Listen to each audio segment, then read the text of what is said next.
ప్రస్తుతం మనతో పాటు శ్రీ శుభంకరి సేవా సమితి వ్యవస్థాపకులు స్మార్త నరహరి, బ్రహ్మశ్రీ దుగ్గిరాల యాజ్ఞవల్క్య దిలీప్ శర్మ గారు మనతో ఉన్నారు. సో మార్చి నెలలో ముందుగా మేషరాశి వాళ్ళకి ఏ విధంగా ఉంటుందో గురుగారు మాటలోనే అడిగి తెలుసుకుందాం. నమస్కారం గురుగారు. నమస్కారం గురుగారు, మార్చి నెల 2026 తులారాశి వాళ్ళకి ప్రస్తుత కాలం ఏ విధంగా నడుస్తుంది, గ్రహణం తాలూకు ఇంపాక్ట్ ఏ విధంగా ఉంటుంది, ఈ నెలంతా కూడా ఎలాంటి జాగ్రత్తలు తీసుకుంటే బాగుంటుంది అంటారు?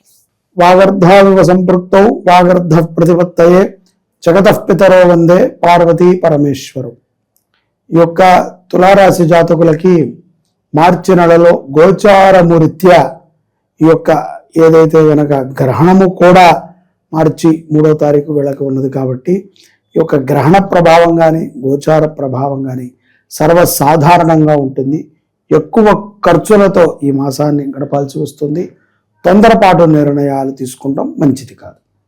ఆరోగ్య పరిస్థితి ఏ విధంగా ఉంటుంది? ఈ నరఘోష నరదిష్టి ప్రభావం ఏమైనా తగిలే అవకాశాలు ఉన్నాయి? తప్పకుండా వీళ్ళకు ఉంటుందండి. వీళ్ళు దాంట్లోనే ఉంటారు ఎప్పుడు ఎక్కువగా. అలాగే ఆరోగ్య సమస్యలు కూడా నరాలకు సంబంధించినటువంటి వ్యాధులు తొందరగా వీళ్ళకి వస్తాయి. అలాగే బద్ధకం తొందరగా వీరి వెంట ఉంటుంది. కాబట్టి ఈ రెండూ కూడా తొలగటానికి కొంత వ్యాయామం చేసుకోవాలి. వాళ్ళకి తెలుసు కానీ చేయరు. అలాగే కొంత గోసేవ చేయటము, గోశాలని శుభ్రం చేయటము, ధార్మికమైనటువంటి చింతనను కలిగి ఉండటం మాకు తెలుసు అనుకుంటారు, అది కూడా చేయరు. ఉండే వెంటనే వరకే ఇలాంటివి స్క్రోల్ చేయడానికి బాగా ఉపయోగపడతారు.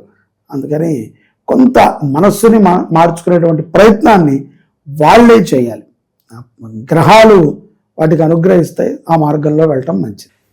ఇక రిలేషన్స్ పరంగా ఏ విధంగా ఉంటుంది? కుటుంబ వ్యవస్థ కావచ్చు, చిన్నవి కూడా చాలా వరకు పెద్దవిగా కనిపించే అవకాశాలు ఏమైనా ఉంటాయి అంటారా? గ్రహణము యొక్క ప్రభావము తర్వాత కొన్ని నిర్ణయాలను వీరు ఆలోచించి తీసుకుంటారు. అంటే మార్చి 5వ తారీఖు 6వ తారీఖు తర్వాత ఇంట్లో కొంచెం ఉధృత వాతావరణం, కొన్ని నిర్ణయాలు తీసుకోవాల్సిన మాటలు జరుగుతాయి.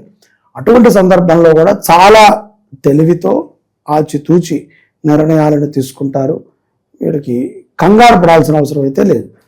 వివాహం విషయంలో ఈ నెలలో నిర్ణయాలు తీసుకోవడం మంచిది అంటారా? మాటలు నడుస్తాయి. వివాహం గురించి, శుభకార్యం గురించి తప్పకుండా ఒక మంచి వార్తనైతే తులారాశి వారు మార్చి నెలలో వింటారు. ఇక పార్ట్నర్షిప్ కావచ్చు, లేదంటే ఏదైనా బిజినెస్ ఒప్పందాలు చేసుకోవడానికి అనుకూలంగానే ఉంటుందంటారా ప్రస్తుతం? నమ్మక ద్రోహులు బాగా వీరి చుట్టూ ఏర్పడతారండి. కాబట్టి కొంత స్పష్టత వచ్చిన తర్వాత వ్యక్తి మీద పూర్తిగా ఒక అభిమానము, అతని మీద పూర్తిగా ఓకే ఇతను మనం ట్రస్టబుల్, ఇతను నమ్మొచ్చు అని అనుకున్న తర్వాతే అటువంటి వ్యక్తితో వ్యాపారం చేయటము తులారాశి వారికి మార్చి నెలలో ఎంతో ఉపయోగం. పనిచేసే చోటే ఈ వాతావరణం సడన్ గా మారిపోయినట్లుగా అనిపించడం ఇలాంటివి ఏమైనా జరుగుతున్నట్లు? అదేనండి, అప్పటిదాకా చాలా మంచి గౌరవం ఉంటుంది, చాలా మంచి పదవిని అధిరోహించి ఉంటారు.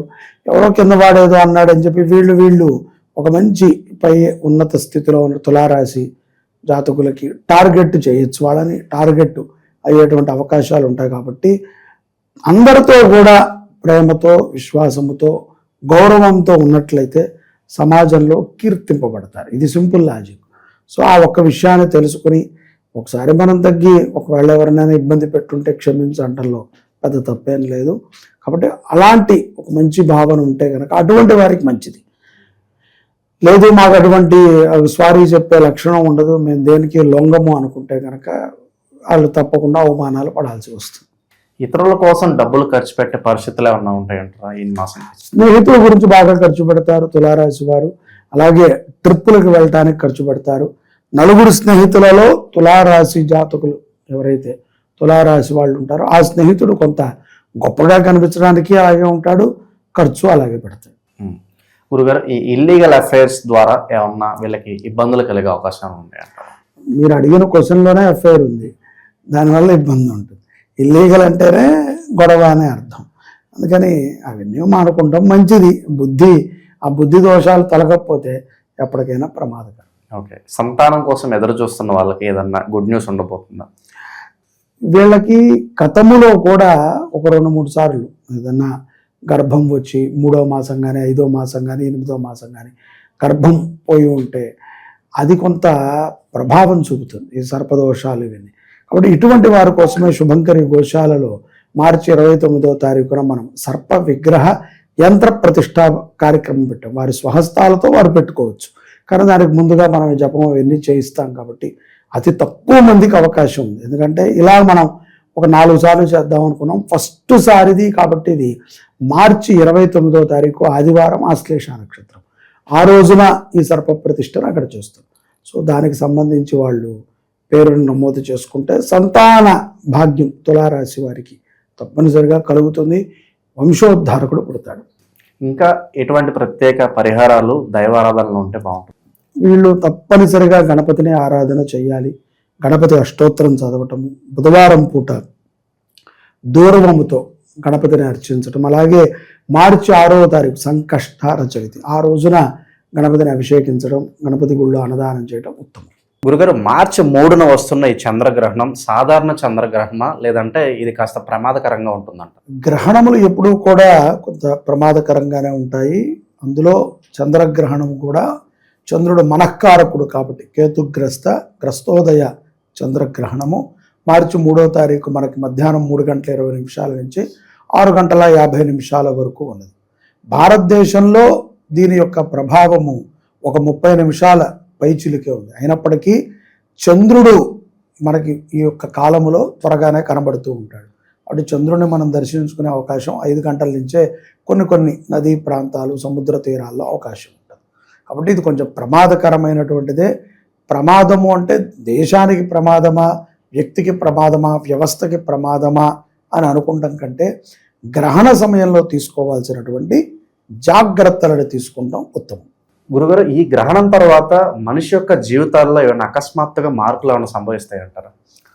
కంపల్సరిగా అండి. సింహరాశి, కర్కాటక రాశి వారికి ఈ యొక్క చంద్రగ్రహణ ప్రభావం తరువాత, ముఖ్యంగా మీనరాశి ఇటువంటి వారికి కూడా, శని ప్రభావ రాశులకి కూడా కొంత ఈ యొక్క గ్రహణ ప్రభావం ఉంటుంది. దీని తర్వాత ఒక 15 రోజులకి ఆర్థికంగా కానీ, మానసికంగా కానీ, ఆరోగ్యంగా కానీ కొన్ని సమస్యలు అయితే ఏర్పడతాయి.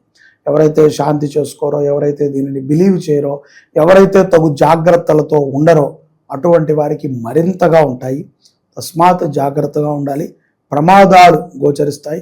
అజ్ఞానముతో జ్ఞానము పనిచేసినప్పటికీ అజ్ఞానముతో కూడుకుని కొన్ని తప్పులను చేసి చెరసాల పాలయ్యేటువంటి అవకాశాలు కూడా గ్రహణం తర్వాత ఉంటాయి. గురుగారు, గ్రహణ సమయంలో నిద్రపోతే కనుక దోషం వస్తుంది అంటారు, వాస్తవాలు ఏంటంటారు? గ్రహణ సమయంలో నిద్రించుట అనేటువంటిది మహాపాతకం. అది ఎటువంటి గ్రహణమైనా సరే. అంటే పాతకం అని ఎందుకు అంటాము అంటే కనుక, నీకు ఒకవేళ అంటే ఇప్పుడు రేపు వచ్చింది పుబ్బా నక్షత్రంలో మనకు గ్రహణం వచ్చింది. సింహరాశి వారు, కర్కాటక రాశి వారు ఆ సమయంలో నిద్రించకూడదు. మిగతా రాశి వాళ్ళు, లేకపోతే పేషెంట్లు, వృద్ధులు, బాలబాలికలు, లేకపోతే గర్భిణీ స్త్రీలు, వీళ్ళు విశ్రమించడం మంచిది. కదలికలు ఉండకూడదు. అందుకనే పూర్వం నుంచి ఏం చెప్తారంటే, గ్రహణం సమయంలో రోడ్లు బయట పెడితే రోకలి మన కర్ర అది అలాగే గ్రహణం అయ్యేంత వరకు ఉంటుంది, అయ్యాక పడిపోతూ ఉంటుంది అని చూపిస్తూ ఉంటారు. ఎందుకంటే ఇక్కడ కొన్ని సెన్స్ ఏదైతే ఆకాశంలో ఉండేటువంటి కొన్ని గ్రహ సంచారాలు ఉంటాయి, ఇవి ఒక చెడు వాతావరణాన్ని ప్రలోభ పెడుతుంటాయి. ఇటువంటి అప్పుడు ఏదైతే నక్షత్రంలో అది ఉద్భవించిందో అది సంచరిస్తున్నప్పుడు వాళ్ళందరినీ పట్టుకుంటుంది.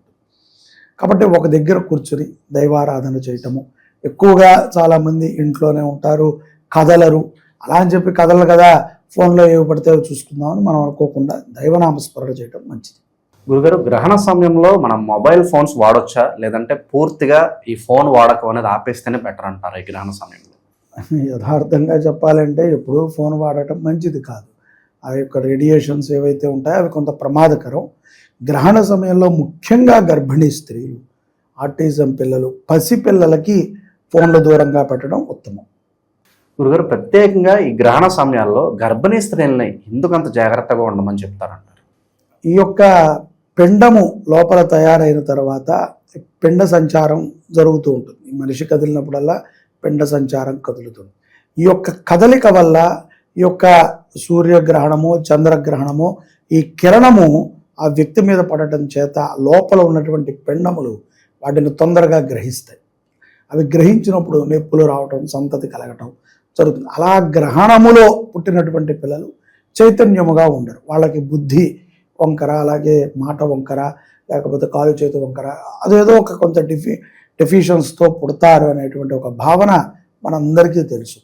అలా కాకుండా గ్రహణ సమయంలో తల్లి, ఏ తల్లి అయితే గర్భాన్ని దాల్చి ఉందో ఆ తల్లి విష్ణు స్మరణ కానీ, విష్ణు సహస్రనామం కానీ, లలితా సహస్రనామం కానీ, శివస్తోత్రాలని పఠించటము ఉత్తమం.